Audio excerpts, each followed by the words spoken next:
The psychology of why people actually buy. Nobody buys what you do, they buy their way out of a problem. People don't buy your product or service, they buy their way out of a problem that they are currently experiencing.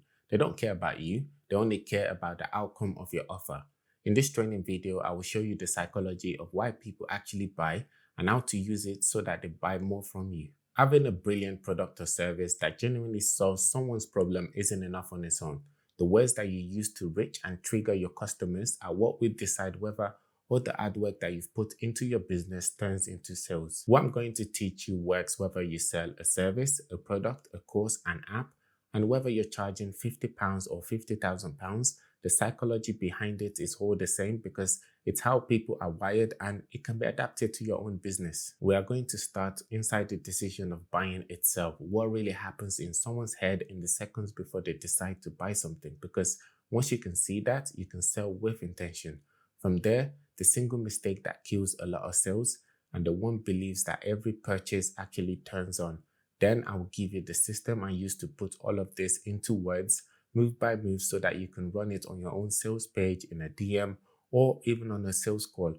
We'll finish with how to use it honestly, the exact phrases that will cost you your sales without you noticing, and a handful of things that you can change this week. By the end, you'll be able to read your own sales materials back, your page, your offer, your opening line, and see exactly where you're losing people and know what to say instead so that they buy from you. The sale that should have closed. You've probably had this happen to you many times. You get in front of someone who genuinely has the problem that you solve. The offer is good, the price is fair. You walk them through all of it, what you do, how it works, and what they get. They are nodding along and it's going all well. Then you ask for the sale and then they tell you that they need to think about it or talk it over with their partner or something other than actually committing. You can feel it going cold and most of the time they never come back. Afterwards, you replay that interaction over and over again and you can't work out what went wrong. You were not pushy, the price was reasonable, you answered every questions that they had. On paper, you did everything right. So why did someone who clearly had the problem that you solve, looking at a solution that clearly works, still walk away? The thing that lost you that sale was the way that person was making their decisions while you were talking to them, and the fact that almost nothing you said was aimed at the part of them that was actually making the call in their brain. That's what we're going to fix, and to fix it, you need to see how the decision really gets made. So before you go changing a single word of how you sell right now, you have to understand what's actually going on in the mind of the person that you're selling to. People decide with feeling and explain with logic. Every decision a person makes runs through two systems in their head, and once you can see them, a lot of what happens in a sales conversation starts to make more sense to you. The first system is fast and automatic. It runs on feelings and usually makes its mind up within a second or two. The second is slow, it's careful, logical one that reads the detail and weighs things up. A psychologist named Daniel Kahneman won a Nobel Prize for this, and it showed the two systems don't carry equal weight. The fast feeling system makes the call and the slow logical one comes in afterwards to build a case for what the feeling already wanted. We know this to be true because of what happens to people who lose the ability to feel. A neuroscientist named Antonio Damasio studied people with a very specific kind of brain damage. The injury had knocked out part of their brain that produces emotions and left everything else working. The people could still talk and reason. They scored fine on the IQ test, but they couldn't make decisions.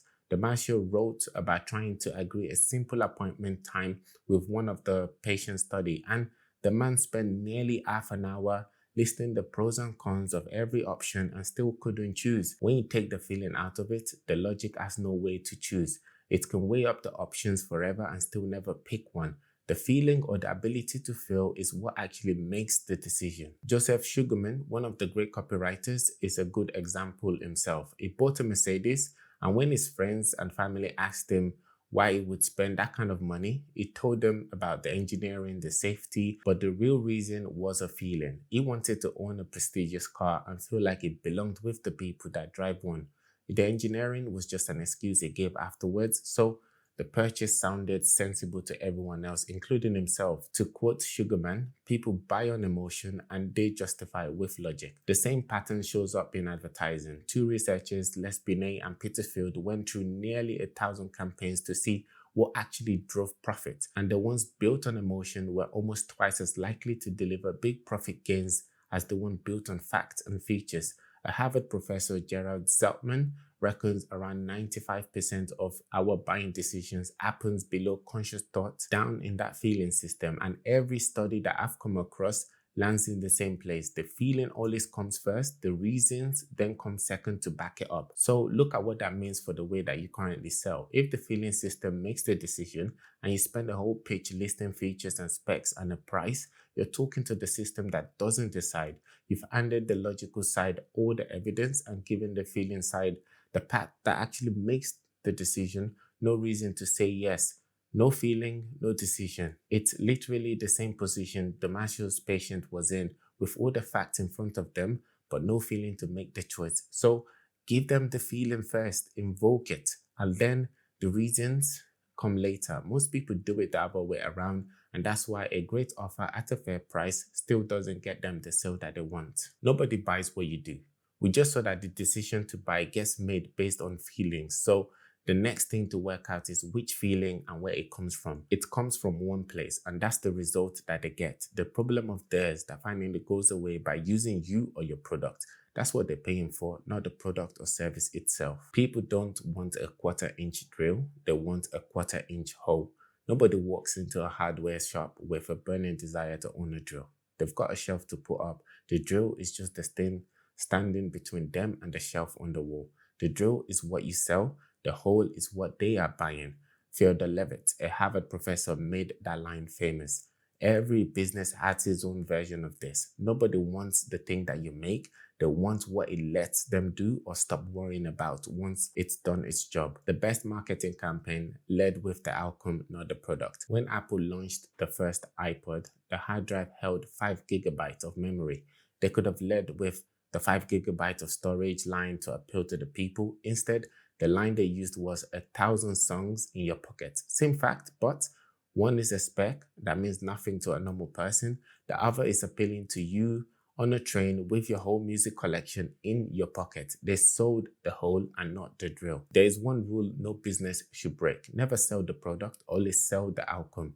Think about what people are really buying. A gym membership is really about a leaner body and the confidence that comes with it. An accounting service for your business is really about you sleeping at night knowing that your books are finally in order. The result is the thing that you want. The service is just the route to it. Nearly all of us break that rule anyways. When you build something, you fall in love with the process of building. You know every feature, every part of the process, how hard you worked on it. So when someone asks you what you do, that's what you talk about. The features, the processes, the years that you've put in. It's all about what you did, not what they get. The person in front of you only cares about one thing. What is in it for me? I'll use my own offer as an example here. When I tell a founder what I do, the easy thing for me to do is to list it all out. A full audit of your business, a personalized system build, weekly calls, the accountability. All of that is my version of the drill. And I know nobody actually wants the drill, so it's not what I lead with. I always lead with the result they are really after, and you find out what that is by asking the right question and listening carefully. For one founder, it could be a business that scales without them working harder. For another, it's one that runs without them being there every single day of the week, which means more money, more time back for them. Whatever it is the result I lead with, not the work behind it. The result is what makes them want it before they use logic to justify it. They rationalize out the elite performance OS, my 6 systems behind more than £61 million in combined client revenue, will actually get them the outcome that they are after or take away the pain that they're currently feeling. My processes like the audit and the accountability calls are just the route. They are the drill. The whole is the business that finally runs without them or makes more money for the same level of work or less that they're currently doing right now. So the first job before any clever sales strategy is this. Write down what you do in one column and the result the buyers actually get in the other column. They are paying for the second column. The first is just how you deliver it. The one belief that makes them act. Knowing the result your buyers want is the start of a buying decision. But a person can want the result and still not buy, because wanting something and believing they can have it are two completely different things. The gap between the wanting and the believing is what you have to close by getting them to believe one thing. This idea comes from a copywriter, Evaldo Albuquerque, in his book, The 16-Word Sales Letter. Every sale, he says, comes down to making the buyer believe one thing, not 10 things, but just one. He calls it the one belief, and it has 3 different parts. The first is the new opportunity, a fresh angle they haven't tried before, which gives them the reason to believe that this time is going to be different. The second is the result they already want, the thing that the new opportunity is going to deliver for them. And the third is the mechanism, the specific named thing that delivers it and has to feel like the only way to get there. Put those 3 together and you get the one belief. The new opportunity is the key to the result that they want, and the only place to get it is from you. When someone really believes in your one belief, making them buy is the easy part. It becomes the obvious next step. When they don't, no list of amazing features or processes will get them to buy from you, because you're trying to stack logic on a belief system that hasn't been adopted yet. The clearest proof of what one belief can do is sitting on ring fingers all over the world. For most of history, a diamond had little to do with getting engaged. Then in 1947, a young copywriter named Francis Geretti wrote 4 words for the diamond company De Beers, which I've actually worked for. A diamond is forever. Those 4 words planted one belief in millions of heads and minds, that a diamond stands for love that lasts. And giving one to your partner is how you prove it. They never sold people on the diamond itself, its cut, its carat, its price. They sold the meaning. Nearly 80 years later, a diamond engagement ring feels like just the normal tradition as old as marriage itself, when it really was just an advertising line. Advertising age later called it the slogan of the century. One belief planted on purpose created an entire industry. Your business has its own version of the one belief. There's one thing a person has to believe before they will buy from you, and it is built from the same 3 parts every single time. That the result is real and they can have it. That your approach is what finally delivers it, and you're the only one who can deliver it for them. In my consulting business, most founders who come to see me are sure that the problem is about leads or sales or pricing, or just not working hard enough, or something else entirely. It's almost always deeper than that. I installed the one belief in them that their business runs on 6 core systems, and I show them in real time how each one is performing and how that feeds straight into their revenue. Once a founder really believes that the Elite Performance OS, the system built to fix all 6 at once, becomes the obvious answer. That one belief is the spine of my whole sales page, the headline, the story, the proof. All of it is there to make that single idea land. Once you've got the one belief clear for your business, every word that you say has to make it feel true to the buyer and move them to buy. I will show you the step-by-step way to build a sales page, an ad, an email, or a sales call around the one belief through what I call the one belief system. The one belief system. The 5 moves. You should now have an idea of what your one belief is. Now you have to get it into the prospective buyer's head so it actually takes hold. That's what the one belief system does. It involves 5 moves that walk a person from not knowing who you are to believing the one thing that makes them buy your product or service. The one belief is the destination you want your prospective buyers. The 5 moves is how you get them there. The first 3 moves are aimed at the feeling part of the brain, the part that actually decides. The last 2 are aimed at the logical brain, the part that wants reasons to justify the decision once it's made. Remember, it's feeling first, then logic second, because that's the order people actually buy in. These are the 5 moves that make up the one belief system in order. 1. Name that belief. 2. Start where it hurts. 3. Make them feel it before you prove it. 4. Give them the reasons to say yes. And 5. Take away the risk and ask for the sale. One thing before we start. This isn't a word-for-word script. It's a structure. On a long sales page, you might move through all the 5 moves slowly and in depth. In a short DM, you might hit just 3 of them in a line each. On a live call, you might bend them all around the conversation. The moves never change. What changes is how much room each one gets, and that depends on where you're deciding to use them. Move 1. Name the one belief. This is the move everything else is built on, so you do this first. Before you write your sales page, your email, your DMs, any of it, you write your one belief down as a single sentence. If you can't say it in one sentence, you don't have it yet, and anything you build on top of it will come out vague. The sentence for your one belief always takes the same shape, and it's worth following this exactly. It is broken down into 3 main parts. This new opportunity is the key to the results that they want, and it's only available through your new mechanism. This new mechanism is the key to the result that they want, and it's only available through your mechanism. The new opportunity is the fresh angle, the thing that makes them think this is different from whatever they've tried already so far. The result is what your prospect desires, and it's what's going to make them feel more significant and valued. The mechanism is your specific named method, the one thing that delivers it. And the word only matters here because it makes you the single route to the result instead of the one option amongst many. Here are 3 examples of the one belief so you can see how the shape holds across different products. The one belief for Invisalign: aligning your teeth without ugly braces is the key to the smile that you want without disrupting your life, and it is only available through Invisalign's clear aligner technology. The one belief for Febreze: adding a pleasant smell at the end of your cleaning routine is the key to a home that feels fresh and clean, and it is only available through Febreze's odor clear technology. The one belief for Whoop: letting your daily recovery tell you when to push and when to rest is the key to getting fitter without burning out, and is only available through Whoop's Recovery School. 2 things to notice on the 3 examples: none of them open with the product features, they open with a new angle on the desired result, and the mechanism always has a name. For example, Odor Clear Technology for Febreze instead of air freshener, and Whoop Recovery Score instead of a fitness band. Those names make each mechanism feel like a real ownable thing, and that is what makes only through this product believable. So what's the one belief for your business right now? Get this one sentence right and the next 4 moves become easier. Move 2, start where it hurts.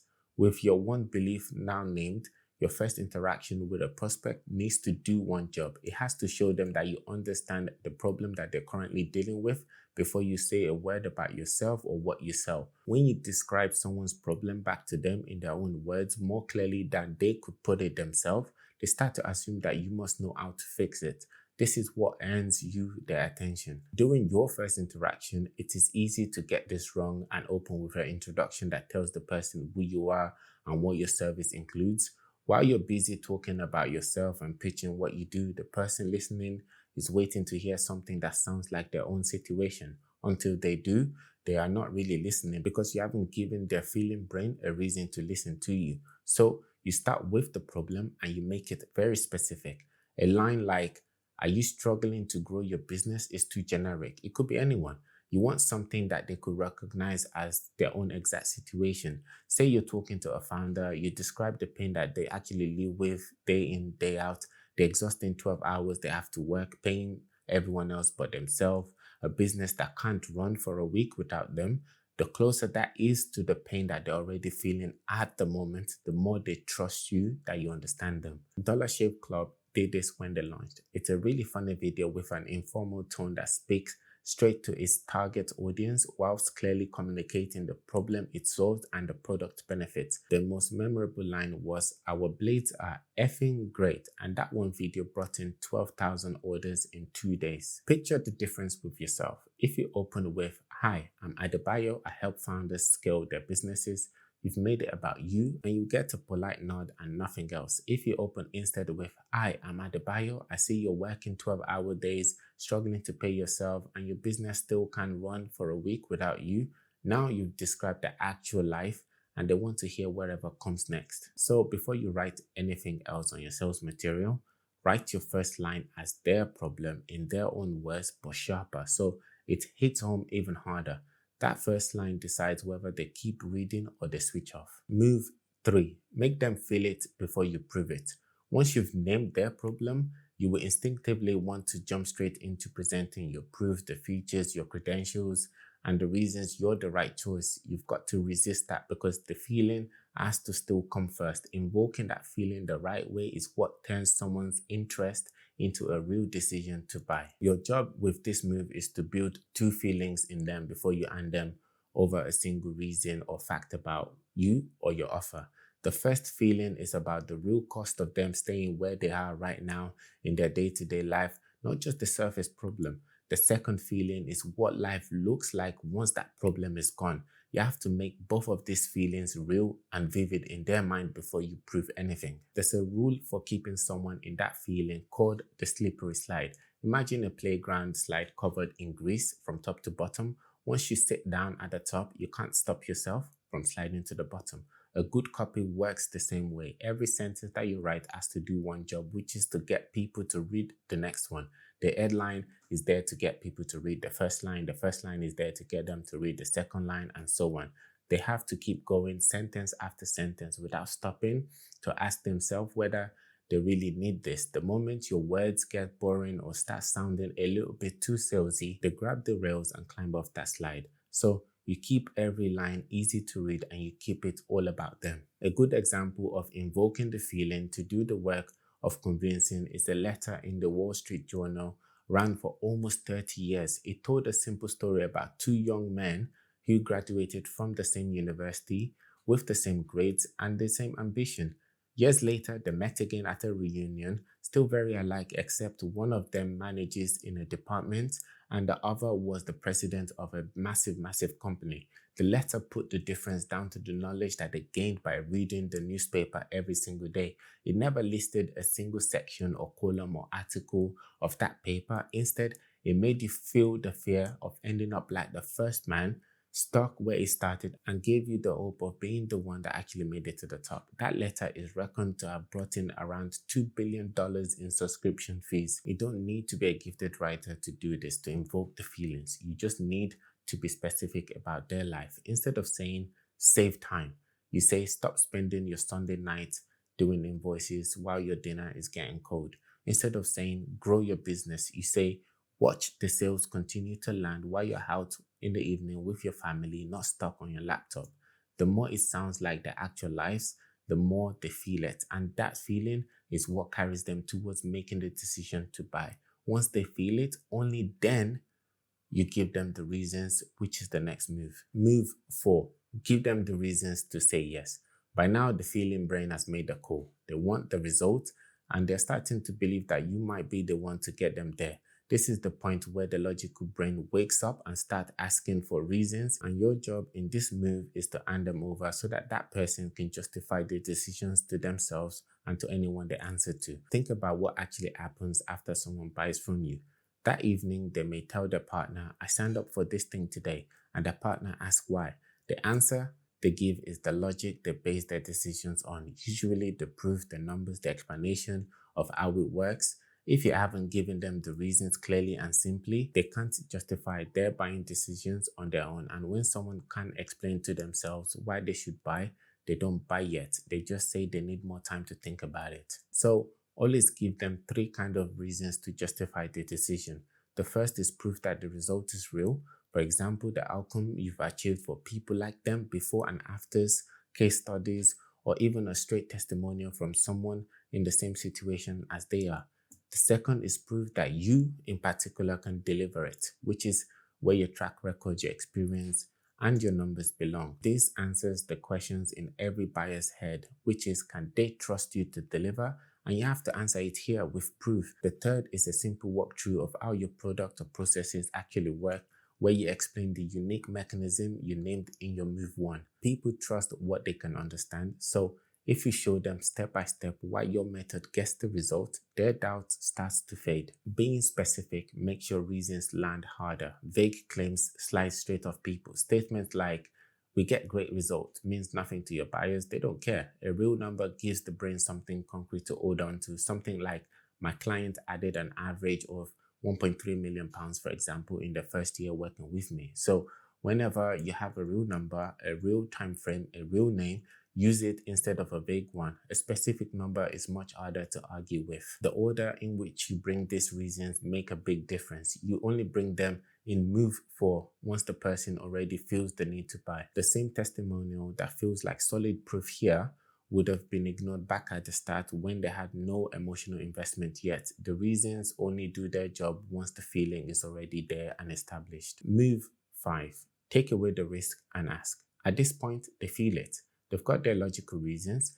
There's usually one last thing that's holding them back, which is the fear of being wrong or handing over money and getting nothing back for it.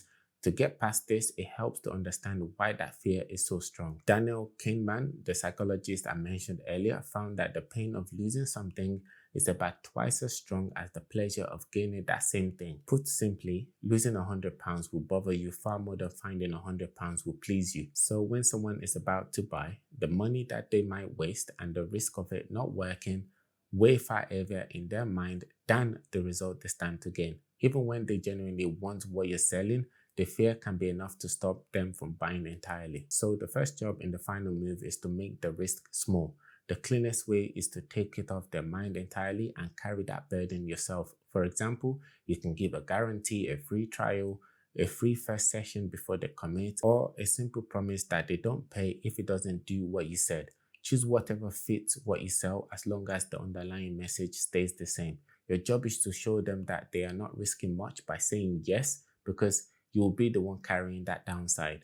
Once the worst case isn't frightening to them, saying yes to the sale gets much easier. If there's a real reason for them to act now, this is where you say it. For example, a real deadline, a price that's going up, or a limited number of spots, because you can only take on so many people at once. Only use this if it is true. Don't use it as a pressure tactics. People can tell and they don't like it. The moment someone realizes that the deadline is fake or that the limited spots left claim was never true, you lose the trust you spend the whole message trying to build and you don't even get it back. Once the risk has been removed, you ask for the sale or the commitment clearly and out loud.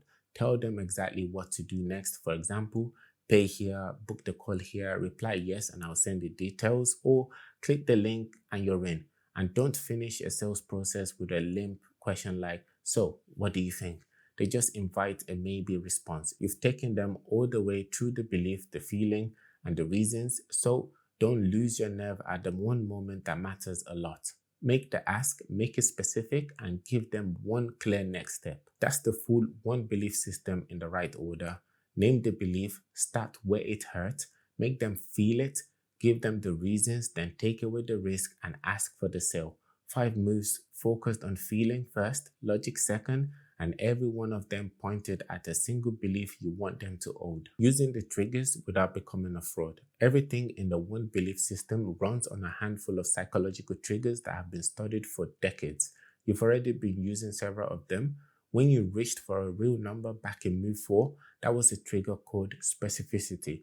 The testimonial from someone in the buyer's situation was a social proof. Pointing to your track record was authority. A genuine deadline is scarcity. A couple of others are worth knowing too. There's reciprocity, where you give someone something genuinely useful before you ever ask for anything. And there's curiosity, when you open a question in their mind that they need answered.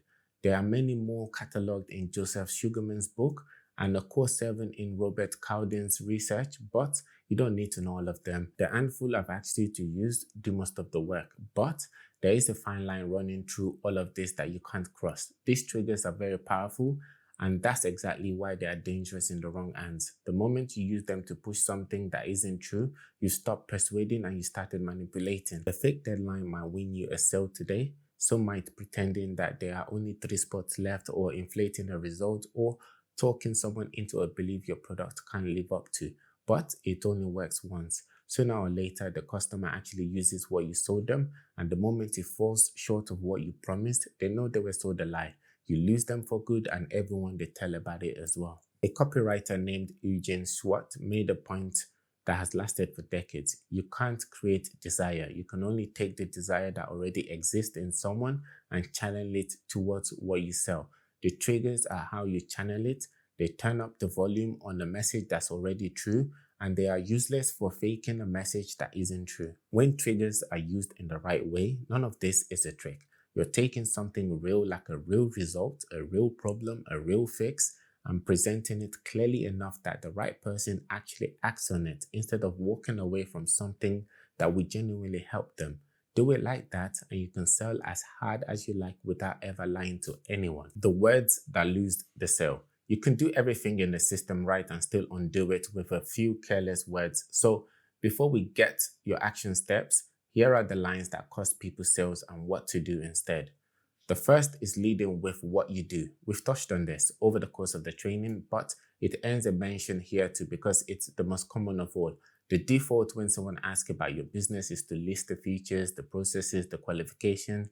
The fix is to apply everything we've learned and move to of the one belief system, which is open with their problem before your service. The second is comparing yourself on price. The moment you say, we are cheaper than them, you've told the buyer that you are the budget option, and people don't feel confident handing their money to the cheaper option. You've turned the conversation into a fight about price, and it's a fight that you can't win, which is the one fight you don't even want. Compete on the value and the result that you can get them, not being a few pounds less than the next person. The third is talking more than they do. There's a company called Gong that recorded hundreds of thousands of real sales calls to see what separated the wins from the losses. On the deals that were lost, the salesperson did most of the talking for around 2/3 of the call. On the deals that were won, they talked a lot less and let the customers do more of it. When you're the one talking, you're not learning anything about the customer and you're not giving them room to talk themselves towards a yes to buying. Ask a question, then actually stop and listen. The fourth is trying to sound clever instead of being clear. It is always tempting to reach for the sleek and clever tagline, but the moment someone asks to stop and work out what you actually mean, you will lose them and the sale goes with them. Joseph Sugarman also gave a good example in his book, The Adweek Copywriting, using one of his own ads for a bathroom scale as an example. Here's his first draft. Losing weight is not easy. Ask anyone. And if you've tried it, you know that part of a good weight reduction program is your bathroom scale. A bathroom scale is like a report card. It's a feedback mechanism that tells you how well you've done. In fact, one of the few pleasures of losing weight is stepping on your bathroom scale and seeing the positive results. This was 60 words. Here's where he cut it to. Losing weight is not easy. Ask anyone. One of the few pleasures of losing weight is stepping on your bathroom scale and seeing the positive results. Your bathroom scale is like a report card, a feedback mechanism that tells you how well you've done. This one was 43 words, the same meaning, and it reads better. You drop there, and if you've tried, you know that clause, it put the good feeling first and merged the rest.